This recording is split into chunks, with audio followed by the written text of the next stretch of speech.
बिस्मिल्लाहिर्रहमानिर्रहीम। अस्सलाम वालेकुम डियर स्टूडेंट्स। आज के लेक्चर में हम चैप्टर नंबर 11 जो है इलेक्ट्रोस्टैटिक्स का लास्ट टॉपिक डिस्कस करेंगे, जो कि है चार्जिंग एंड डिस्चार्जिंग के बारे में।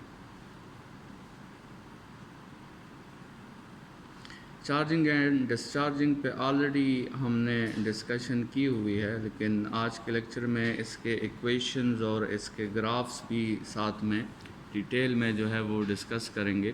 तो सबसे पहले बात करते हैं चार्जिंग ऑफ कैपेसिटर पे।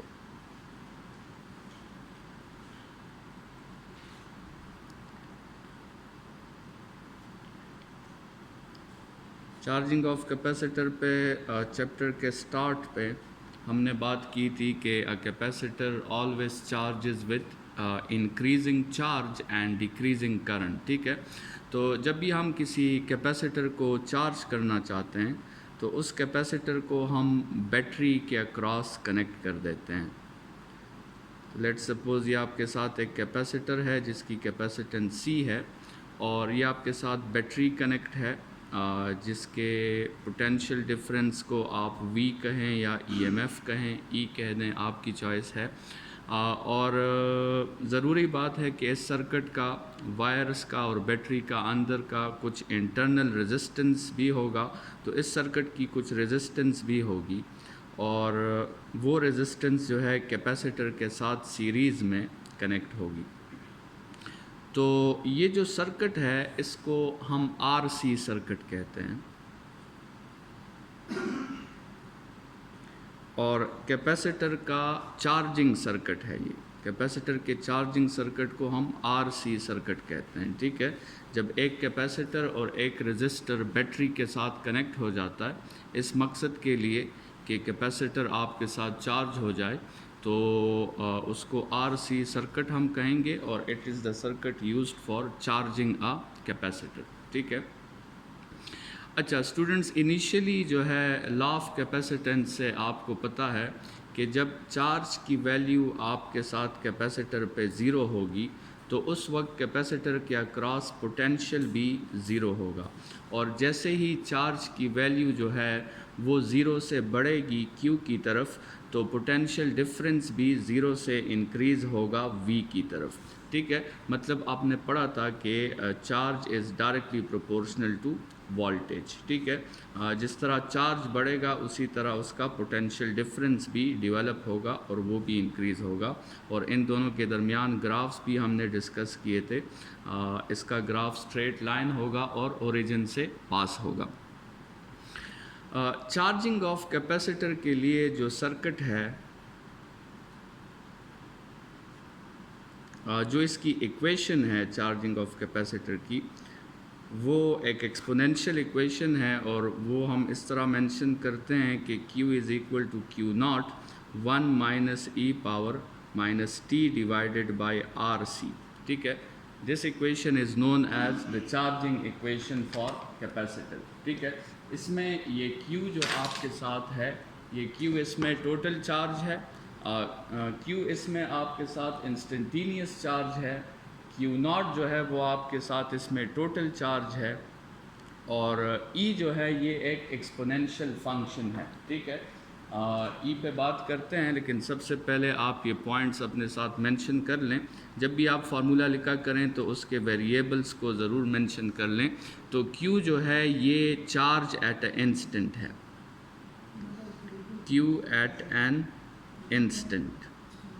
किसी टाइम पे कैपेसिटर पे जितना चार्ज होगा उसके लिए हम Q यूज़ करेंगे, और Q0 जो है ये द टोटल चार्ज है, total charge of capacitor, total charge which can be stored on the plates of capacitor. E जो है ये एक एक्सपोनेंशियल फंक्शन है, एक एक्सपोनेंशियल कांस्टेंट है, जिसकी वैल्यू आप कैलकुलेटर से अपने लिए जो है मालूम कर सकते हैं। इसकी वैल्यू राउंड अबाउट 2.71 समथिंग है। ठीक है, और T जो है वो आपके साथ टाइम ऑफ एनी इंस्टेंट है, टाइम ऑफ एनी इंस्टेंट, ठीक है। और आर सी जो है, आर सी यहाँ पे एक बहुत इम्पॉर्टेंट क्वांटिटी है और इस आर सी को हम टाइम कांस्टेंट कहते हैं। आर सी को हम कहेंगे टाइम कांस्टेंट, ठीक है। ज़रा सी आप इस आर सी की डायमेंशंस देखें तो लेट्स सपोज हम आर सी का यूनिट फाइंड करना चाहते हैं। अब आर जो है according to Ohm law, R का फार्मूला जो है वो आपके साथ है V/I, ठीक है। और सी जो है कूलम, कूलम का फार्मूला है from the definition of current. देखें करंट की डिफिनीशन आपके साथ है चार्ज पर यूनिट टाइम, तो चार्ज की डिफिनीशन हो जाएगी करंट इनटू टाइम, ठीक है। तो चार्ज की डिफिनीशन है करंट इनटू टाइम। आप अगर इसमें अब जो है आई और आई को क्या कर दें, कैंसल आउट कर दें, ठीक है। तो आपके साथ जो है वो सब्र करें, इसमें यहाँ पे जो है गलती हो गई। रेजिस्टेंस जो है V is equal to IR है, ठीक है। तो यहाँ से अगर आप रेजिस्टेंस का यूनिट निकालें तो आता है वोल्ट पर एम्पेयर, ठीक है। तो रेजिस्टेंस का यूनिट तो आपके साथ हो गया वोल्ट डिवाइडेड बाय एम्पेयर। और चार्ज जो है सॉरी ये आर ये सी जो है ये यहाँ पे कूलम नहीं है, कैपेसिटेंस है, ठीक है।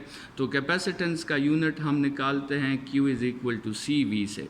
तो C का आपके साथ फार्मूला आ जाएगा Q/V।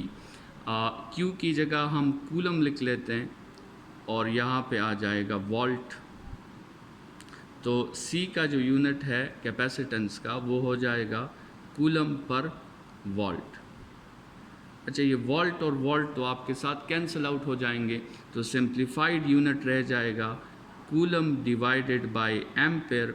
अब आपको पता है कि कूलम जो है वो एम्पेयर सेकंड के इक्वल होता है, तो कूलम की जगह एम्पेयर सेकंड पुट कर दें डिवाइडेड बाय एम्पेयर, तो ये एम्पेयर एम्पेयर भी कैंसिल हो गया। तो आर सी का जो डायमेंशन है, आर सी का जो यूनिट है वो सेकंड है, मतलब वो टाइम का यूनिट है। इसका मतलब आर सी जो है ये एक टाइम होगा, ठीक है। और ये बहुत इम्पॉर्टेंट टाइम है in case of charging the circuit, और इस टाइम को हम टाइम कांस्टेंट कहते हैं, ठीक है। तो अगले टॉपिक में हमने इसी आर सी को डिफ़ाइन करना है कि ये कौन सा टाइम है। लेकिन बहरहाल चार्जिंग इक्वेशन जो है वो आप याद रखें, Q is equal to Q0 1 minus e⁻t divided by R C, ठीक है। और ये जो इक्वेशन है इसमें एक्सपोनेंशियल फंक्शन मौजूद है। एक्सपोनेंशियल फंक्शन जो होता है वो आपके साथ जो है उसकी अपनी प्रॉपर्टीज़ हैं। वो एक्सपोनेंशियल फंक्शंस के ग्राफ्स जो आपके साथ है वो दो किस्म के ग्राफ्स होते हैं। एक जो है एक्सपोनेंशियल फंक्शन का ये ग्राफ होता है जिसको हम डिक्रीजिंग ग्रेडियंट ग्राफ कहते हैं, और एक एक्सपोनेंशियल फंक्शन का ये ग्राफ होता है जिसको हम एक्सपोनेंशियल डीके का वर्ड यूज़ करते हैं नॉर्मली। इसके लिए एक्सपोनेंशियल डीके और इसके लिए एक्सपोनेंशियल डिक्रीजिंग स्लोप या डिक्रीजिंग ग्रेडियंट, ठीक है। ये दो ग्राफ्स एक्सपोनेंशियल फंक्शंस के होते हैं और ये दोनों ग्राफ्स हम यहाँ पे जो है डिस्कस करेंगे। तो अब आते हैं और आर सी को डिफ़ाइन करते हैं कि आर सी आपके साथ कौन सा टाइम है।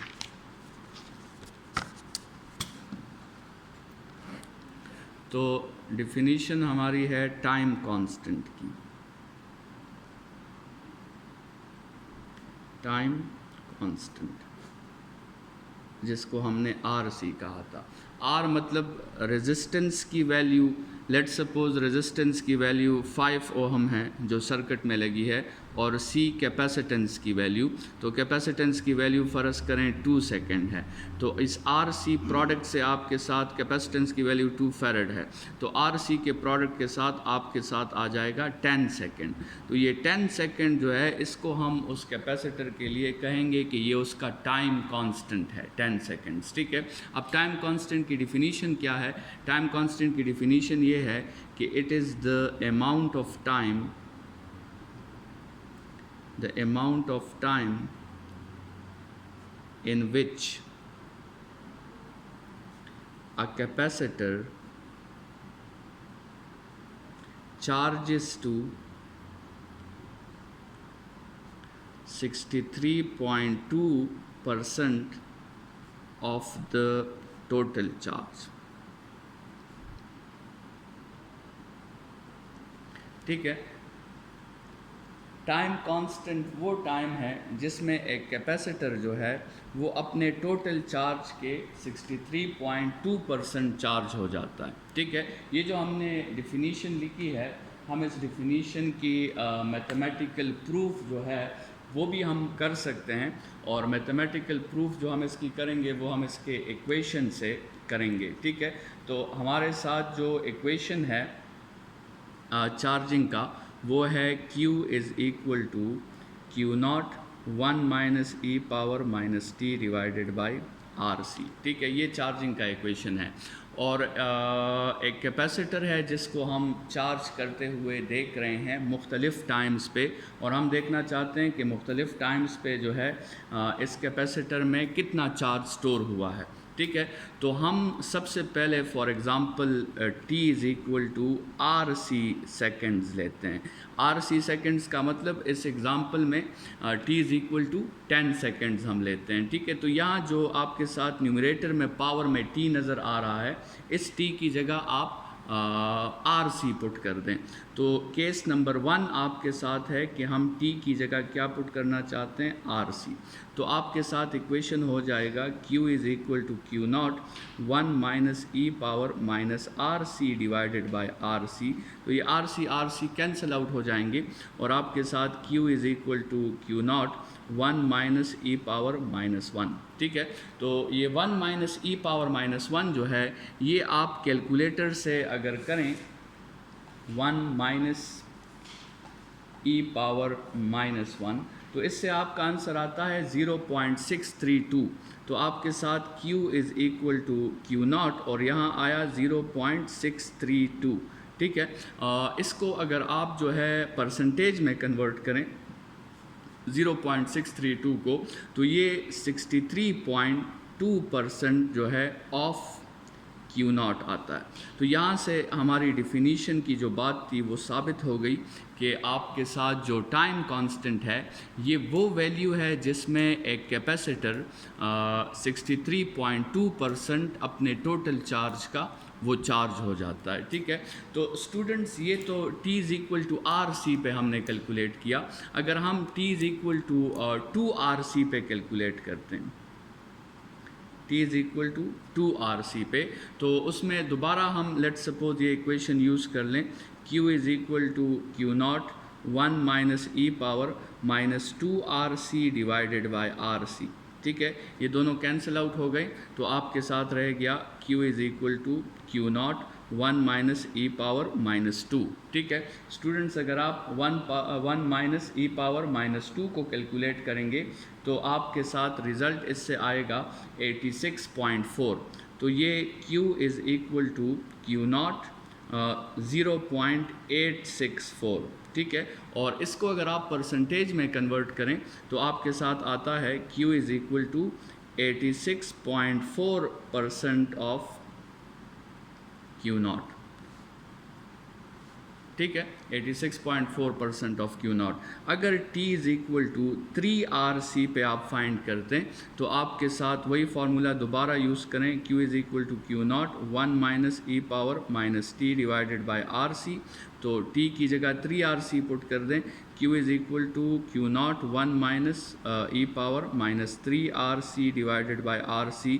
तो ये RC तो कैंसिल हो जाएंगे, 1 माइनस ई पावर माइनस 3 आपके साथ आ जाएगा, और ये अगर आप कैलकुलेट करेंगे 1 माइनस ई पावर माइनस 3, तो इसका रिज़ल्ट आपके साथ आएगा 0.95।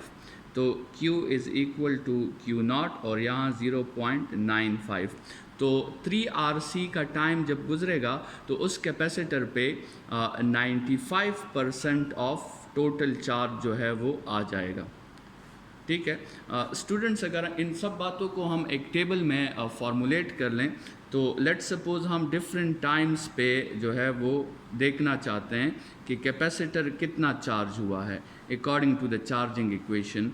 तो हम जो है उसे 1RC, ये आपके साथ लेट्स सपोज जो है टाइम है, और नेक्स्ट कॉलम जो है वो हमारे साथ Q का है, ठीक है। तो 1RC पे चेक करते हैं, 2RC पे चेक करते हैं, 3RC पे चेक करते हैं, 4RC पे, और इसी तरह फिर हम आगे जाएंगे 5RC और 6RC, ठीक है। तो इस पे हम चेक करते हैं कि आपके साथ चार्जिंग जो है वो कितनी हुई है, ठीक है। और 1RC पे तो हमने कैलकुलेट कर लिया है, 1RC पे आपकी वैल्यू जो है 63.2%, तो 63.2% ऑफ टोटल चार्ज, ठीक है। 2RC पे भी हमने कैलकुलेट कर लिया है, वो 86.4% ऑफ टोटल चार्ज है। 3RC पे आपके साथ 95% ऑफ टोटल चार्ज है, ठीक है। 4RC पे अगर आप कैलकुलेट करें 4RC पे तो आपके साथ आंसर आएगा 98.1%, 98.1% ऑफ टोटल चार्ज, ठीक है। इसी तरह 5RC पे अगर आप कैलकुलेट करें तो 5RC पे 99.3% आपके साथ आंसर आएगा, 99.3% ऑफ टोटल चार्ज।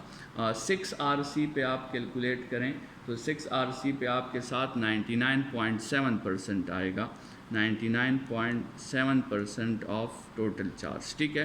तो अब ज़रा आप इस बात पे गौर करें कि पहले टाइम कांस्टेंट में कैपेसिटर सबसे ज़्यादा चार्ज हुआ है 63.2%, ठीक है। अच्छा, दूसरे में जो इनका डिफरेंस है वो आहिस्ता आहिस्ता कम हो रहा है, ठीक है। इनका डिफरेंस आहिस्ता आहिस्ता कम हो रहा है। तो जो हमने स्टार्ट में बात की थी capacitor charges with decreasing current, ठीक है।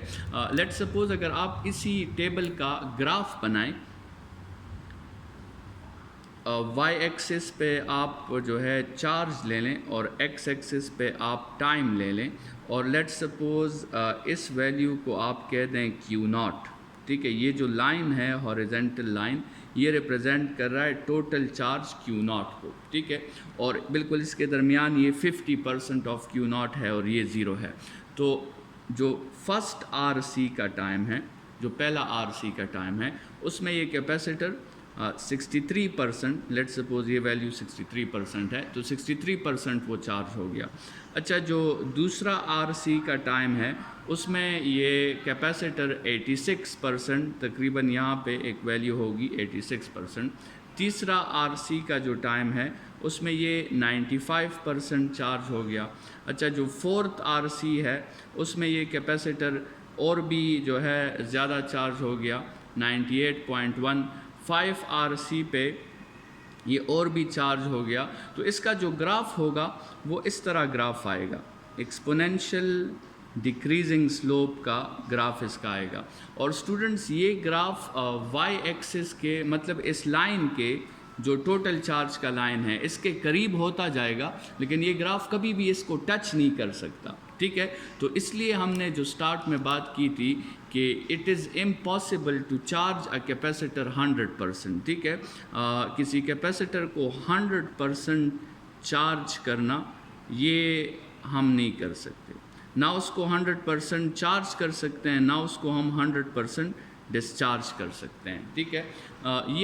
ये टेबल जो हमने बनाए ये आप कैलकुलेट करें 7RC पे, 8RC पे, 10RC पे, 100RC पे, आपका आंसर कभी भी 100% ऑफ द टोटल चार्ज नहीं आ सकता, ठीक है। तो a capacitor can't be 100% charge. बाकी इस फार्मूला को आप देखें, ये जो आपके साथ ग्राफ बना है, अगर आप इसका स्लोप मालूम करेंगे तो स्लोप के लिए आपको राइज बाय रन करना होगा, और राइज बाय रन यहाँ पे है Q/T, और Q/T से आपके साथ जो वैल्यू आती है उसे हम करंट कहते हैं, ठीक है। तो ये जो डिक्रीजिंग स्लोप का ग्राफ है, इसका मतलब आपके साथ चार्जिंग जो होती है वो डिक्रीजिंग करंट से होती है। आप यहाँ देखें, यहाँ स्लोप ज़्यादा है, फिर आहिस्ता आहिस्ता स्लोप जो है वो कम हो रही है। और जब ये कैपेसिटर 100% चार्ज हो जाएगा तो फिर इसकी स्लोप जो है वो ज़ीरो हो जाएगी और करंट भी ज़ीरो हो जाएगा। तो इसलिए हमने बात की थी इससे प्रीवियस लेक्चर्स में कि कैपेसिटर जो है वो चार्ज होता है कैसे, करंट के साथ, डिक्रीजिंग करंट के साथ। कैपेसिटर चार्ज होता है डिक्रीजिंग करंट के साथ। चार्जिंग में आप दो बातें याद रखें स्टूडेंट्स कि कैपेसिटर जब चार्ज होता है तो ये Q जो है which is the charge stored on the capacitor, ये इंक्रीज़ करता है। ठीक है, आप देख सकते हैं कि पहले RC में 63% है, फिर 86% है, फिर 95% है, फिर 98, फिर इसी तरह 99। ठीक है, और I जो है करंट वो डिक्रीज़ कर रहा होता है। ठीक है, कैपेसिटर के चार्जिंग सर्किट में चार्ज इंक्रीज़ कर रहा होता है और करंट जो है वो डिक्रीज़ कर रहा होता है। जिस तरह चार्ज इंक्रीज़ करता है उसी तरह करंट जो है आपके साथ डिक्रीज़ कर रहा होता है। अच्छा, ये भी MCQs के लिए याद रखें कि अगर एक कैपेसिटर जो है वो कम्प्लीटली चार्ज कभी भी नहीं होता तो हम उसे कहाँ तक चार्ज करते हैं, हम कौन से इन वैल्यूज़ में हम कौन से चार्ज को मतलब 100% कंसिडर कर लेते हैं। तो स्टूडेंट्स वो टाइम जो है वो 5RC का टाइम है। 5RC का टाइम ये वो टाइम है जिसमें एक कैपेसिटर जो है 100% चार्ज हो जाएगा। ठीक है, अब स्टूडेंट्स एक एग्ज़ाम्पल जो है इस चार्जिंग और डिस्चार्जिंग पे कंसिडर कर लेते हैं। चार्जिंग पे सबसे पहले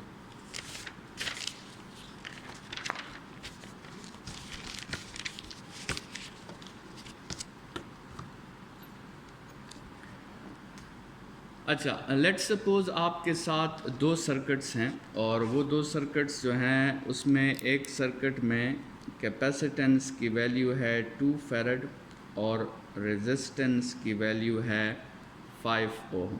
ठीक है, और एक दूसरा सर्किट है जिसमें कैपेसिटेंस की वैल्यू है 4 फैरड और रेजिस्टेंस की वैल्यू है 4 फैरड और 5 ओम। ठीक है, तो स्टूडेंट्स इस कैपेसिटर का जो RC होगा वो होगा 10 सेकेंड्स और इस कैपेसिटर का जो RC होगा वो होगा 20 सेकेंड्स। ठीक है, तो स्टूडेंट्स ये कैपेसिटर क्या करेगा, अगर हम इसे 10 सेकेंड्स के लिए अलाउ कर लेंगे तो ये 10 सेकेंड्स मतलब 1 RC, तो 10 सेकेंड्स में ये कितना चार्ज हो जाएगा, ये 63.2% चार्ज हो जाएगा। लेकिन ये जो कैपेसिटर है इसका RC डिफरेंट है, ये 10 सेकेंड्स पे 63.2% चार्ज नहीं होगा बल्कि ये 20 सेकेंड्स पे कितना चार्ज होगा, 63.2%। ठीक है, because RC is the time for which a capacitor charges 63.2% of its total charge। इसी तरह अगर हम जो है 20 सेकेंड्स के लिए इस कैपेसिटर को अलाउ करें जो जिसका RC आपके साथ जो है वो 10 सेकेंड्स हैं, तो 20 सेकेंड्स में ये 86.4% चार्ज हो जाएगा। लेकिन ये कैपेसिटर 86.4% चार्ज होने के लिए 20 सेकेंड्स में ये नहीं चार्ज होगा, ये होगा 40 सेकेंड्स में, क्योंकि इसके लिए 2RC जो है वो 40 सेकेंड्स की तरफ करस्पॉन्ड करेगा। अच्छा, जब हम 3RC 30 सेकेंड्स पे चेक करेंगे तो ये पहला जो कैपेसिटर का चार्जिंग सर्किट है ये 95% चार्ज हो जाएगा। ठीक है, और ये भी 95% चार्ज होगा लेकिन 30 सेकेंड्स पे नहीं, ये 95% चार्ज होगा 60 सेकेंड्स पे जो 3RC के इक्वल है। और इसी तरह स्टूडेंट्स अगर हम अब 5RC पे कैलकुलेट करें, 5RC इस कैपेसिटर चार्जिंग सर्किट के लिए 50 सेकेंड्स होगा और इस दूसरे कैपेसिटर चार्जिंग सर्किट के लिए 5RC जो होगा वो 100 सेकेंड्स होगा। तो 5RC मतलब 50 सेकेंड्स में ये कैपेसिटर भी आपके साथ 99.3% चार्ज हो जाएगा और ये दूसरा कैपेसिटर भी 99.3% चार्ज हो जाएगा। ठीक है, तो आप देखें कि चार्जेस तो दोनों पे सेम हैं लेकिन टाइम्स जो हैं वो दोनों कैपेसिटर्स के डिफरेंट है क्योंकि RCs जो हैं वो दोनों कैपेसिटर्स के डिफरेंट हैं। तो इससे आप ये ऑब्जर्वेशन लें कि अगर आपके साथ स्मॉल RC होगा तो वो कैपेसिटर जो है क्विकली चार्ज करेगा और साथ में वो क्विकली फिर अगर क्विकली चार्ज करेगा तो फिर क्विकली डिस्चार्ज भी करेगा। लेकिन अगर आपके साथ लार्ज आरसी है तो वो चार्ज होने में ज़्यादा टाइम लेगा, वो लार्ज टाइम लेगा चार्जिंग में भी और डिस्चार्जिंग में भी। इस बात को अगर आप ग्राफ्स में डिस्कस करेंगे तो लेट्स सपोज़ हम वही ग्राफ Q और T का बना लेते हैं और ये वो हॉरिजेंटल लाइन है जिसको हम कहेंगे टोटल चार्ज। इस कैपेसिटर के लिए जो हमने जिसका टाइम कांस्टेंट हमने क्या लिया था, 10 सेकेंड्स लिया था। ये जो है अगर ये हम ड्रा कर लें 10, 20, 30, 40, 50। अच्छा, इस 10 पे जो है वो 63%, इसी तरह ये 86%, फिर आपके साथ 95 और फिर इस तरह आखिर में 99.3। तो इसका ग्राफ तो आपके साथ ऐसे बनेगा, ठीक है। लेकिन ये दूसरा कैपेसिटर जो है जिसका टाइम कांस्टेंट हमने 20 सेकेंड्स लिया था, तो ये 20, 40, 60, फिर 80 और फिर 100, ठीक है। इसका ग्राफ जो होगा ये 20 पे 63%, तो इसका ग्राफ आपके साथ ऐसे बनेगा, ठीक है ना।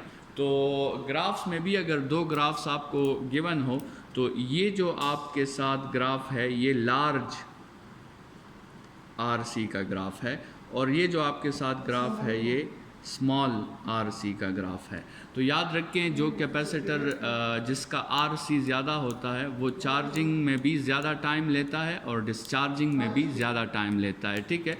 ये तो बात हो गई हमारी चार्जिंग सर्किट पे। अगर अब हम बात करें डिस्चार्जिंग पे, डिस्चार्जिंग सर्किट पे, तो इसी आरसी सर्किट को, ये जो आपके साथ कैपेसिटर लगा है और रेजिस्टर लगा है, इसी आरसी सर्किट को फिर हम बैटरी की जगह एक इक्विपमेंट के साथ कनेक्ट कर देते हैं, ठीक है। वो इक्विपमेंट कुछ भी हो सकता है, आप उसके साथ उसे कनेक्ट कर सकते हैं, ठीक है। तो अब ये कैपेसिटर जो ऑलरेडी चार्ज हो चुका है, अब ये कैपेसिटर डिस्चार्ज करना शुरू कर देगा। तो स्टूडेंट्स, डिस्चार्जिंग का जो इक्वेशन है वो है Q is equal to Q0 e power minus t divided by RC। वो जो था वो Q is equal to Q0 1 minus e power minus t divided by RC था, और ये जो इक्वेशन है ये Q is equal to Q0 e power minus t divided by RC है, ठीक है। बस ये छोटा सा फ़र्क है, जहन में जो है ये याद रखें। अच्छा, अब इसमें देखते हैं कि ये डिस्चार्जिंग कैसे करता है, और इस केस में जो ये आपके साथ RC है, डिस्चार्जिंग के केस में आप इस टाइम कांस्टेंट को कैसे डिफ़ाइन करोगे, ठीक है। तो आप जो है यहाँ पे ज़रा हम इस तरह कर लेते हैं। अच्छा, ये बात याद रखें कि इसमें जो ये Q है वो रिमेनिंग चार्ज है, रिमेनिंग चार्ज ऑन कैपेसिटर, ठीक है। उस पहले इक्वेशन में जो Q था वो था the charge which is stored on capacitor, और इस इक्वेशन में जो Q है वो है the charge which is remaining on the capacitor. मतलब जब हम उसे डिस्चार्ज करेंगे तो कुछ चार्ज जो है वो तो उससे निकल जाएगा और कुछ चार्ज उस पर रह जाएगा। तो ये Q जो है फार्मूला में, ये वो Q है जो रिमेनिंग चार्ज जो है उससे मालूम होगा, ठीक है। अगर फिर आपने डिस्चार्ज चार्ज की बात करनी है तो इसी Q को फिर आप 100% से माइनस कर लें तो आपके साथ वो चार्ज भी आ जाएगा जो इस कैपेसिटर से डिस्चार्ज हो गया है। लेकिन फार्मूला में जो Q है ये रिमेनिंग चार्ज का Q है, ठीक है। अच्छा, अब ज़रा इसमें RC पुट करते हैं, T की जगह RC पुट करते हैं और देखते हैं क्या रिज़ल्ट आता है, जिसके हेल्प से फिर हम इस टाइम कांस्टेंट को डिस्चार्जिंग सर्किट के लिए डिफ़ाइन करेंगे। तो अगर हम Q की जगह, T की जगह RC पुट करें तो ये minus RC divided by RC दोनों कैंसिल हो जाएंगे और आपके साथ Q is equal to Q0, और e पावर माइनस 1 अगर आप कैलकुलेटर से करें तो आपके साथ 0.367 आ जाता है। तो इससे आपके साथ पता चला कि Q is equal to 36.7% of Q0, ठीक है।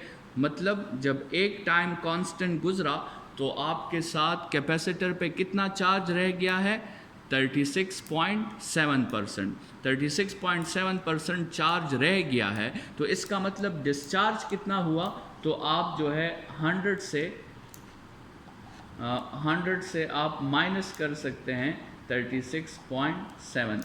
तो कितना डिस्चार्ज हुआ, डिस्चार्ज जो आपके साथ है वो 63.2% हो गया ऑफ क्यू नॉट। ठीक है, तो ये जो है ये चार्ज रिमेनिंग है और ये जो है ये डिस्चार्ज्ड है। ठीक है, तो अब आप आर सी को दो लिहाज से डिफ़ाइन कर सकते हैं, रिमेनिंग चार्ज से भी डिफ़ाइन कर सकते हैं और डिस्चार्ज से भी डिफ़ाइन कर सकते हैं। तो एक डिफिनीशन तो आपकी ये हो सकती है कि R C is the amount of time in which a capacitor discharges how much, 63.2%। ठीक है, या फिर आप कह सकते हैं कि R C is the amount in which the capacitor discharges up to 36.7%। Up to 36.7 मतलब 100 से कहाँ आ गया, 100 से 36.7% पे आ गया। या फिर आप ऐसे डिफाइन कर सकते हैं कि R C is the amount of time in which the capacitor discharges how much, 63.2%। तो आर सी वो टाइम भी है जिसमें कैपेसिटर 63.2% चार्ज होता है, और आर सी वो टाइम भी है जिसमें कैपेसिटर 63.2% डिस्चार्ज भी होता है। ठीक है स्टूडेंट्स, अगर हम इसका ग्राफ बनाएं डिस्चार्जिंग सर्किट का, तो डिस्चार्जिंग सर्किट का आपके साथ जो ग्राफ होगा इसी इक्वेशन के लिहाज से अगर हम इसका ग्राफ बनाएं और हम कंसिडर करें कि कैपेसिटर जो है वो ऑलरेडी चार्ज्ड है, उस पर क्यू चार्ज क्यू नॉट उस पर टोटल चार्ज है, और ये वो लाइन है क्यू नॉट का, और ये टाइम है, और हम 1 RC पे चेक कर रहे हैं, और फिर 2 RC पे चेक कर रहे हैं, और फिर 3 RC पे, और फिर 4 RC पे, और लास्ट में 5 RC पे। ठीक है, तो ज़ीरो पे तो उस पर कितना चार्ज होगा, ज़ीरो पे तो उस पर ये क्यू नॉट चार्ज होगा लेट सपोज। लेकिन जब 1 RC पे हम चेक करेंगे तो जैसे हमने कहा लेट सपोज ये 50% है और ये वैल्यू जो है ये 63.2% है, तो वो कैपेसिटर 63.2% क्या हो गया होगा, डिस्चार्ज हो गया होगा। तो ये यहाँ से 63.2% है, यहाँ से ये जो है क्या बन जाएगा, यहाँ से ये आपके साथ बन जाएगा 36.7%, 36.7%। ठीक है ना। तो अच्छा, दूसरे जो RC का दूसरा टाइम गुजरेगा उसमें अगर हम कैलकुलेट करेंगे तो उसमें फिर आपके साथ e⁻⁻² आएगा। ठीक है, तो e⁻⁻² 13.5%। तो ये और भी नीचे आ जाएगा, कहाँ तक आ जाएगा, 13.5% तक आ जाएगा। अच्छा, तीसरे RC में आपके साथ जो वैल्यू आएगी वो 4% तक आ जाएगी। ठीक है, ये आपके साथ 4% तक, बल्कि 4.9% है, 5% तक ये आ जाएगी। ठीक है, 4 RC पे आपके साथ जो वैल्यू आएगी वो आपके साथ 1.8% हो जाएगी। ये 4 RC पे जो वैल्यू है 1.8% हो जाएगी, और लास्ट में 5 RC पे जो वैल्यू है वो आपके साथ जो है तकरीबन 0.7% हो जाएगी, 0.7%। तो इसका जो ग्राफ होगा वो आपके साथ ऐसे ग्राफ आएगा। ठीक है, और इस ग्राफ को जैसे हमने स्टार्ट में कहा था, एक्सपो हम कहते हैं एक्सपोनेंशियल डीके। ठीक है, तो ये आपने बातें नोट कर लेनी है इस टॉपिक में कि कैपेसिटर जो है वो, पहली बात कैपेसिटर में चार्जेस विथ डिक्रीजिंग करंट, दूसरी बात डिस्चार्जेस विथ डिक्रीजिंग करंट, तीसरी बात RC में या तो एक capacitor 63.2% of Q not charge हो जाता है इन चार्जिंग सर्किट, और या वही capacitor 63.2% of Q not discharge हो जाता है इन डिस्चार्जिंग सर्किट। ठीक है, चार्जिंग का equation Q is equal to Q naught 1 minus e power minus t divided by R C. Discharging का equation Q is equal to Q naught e power minus t divided by R C. इसमें Q जो है वो instant charge है, instant charge stored, और इस formula में जो Q है वो रिमेनिंग चार्ज है, रिमेनिंग चार्ज है। ठीक है, कैपेसिटर पे जब चार्जिंग हो रही होती है, चार्जिंग, तो याद रखें कि प्लेट्स पे जो चार्ज होता है वो इंक्रीज़ होता है और करंट जो है वो डिक्रीज़ होती है। जब कैपेसिटर डिस्चार्जिंग करता है, डिस्चार्जिंग, तो उस केस में याद रखें कि प्लेट्स पे जो चार्ज होता है वो भी डिक्रीज़ करता है और करंट भी डिक्रीज़ करती है। और लास्ट में दो बातें, कैपेसिटर को 100% चार्ज करना इम्पॉसिबल है और कैपेसिटर को 100% डिस्चार्ज करना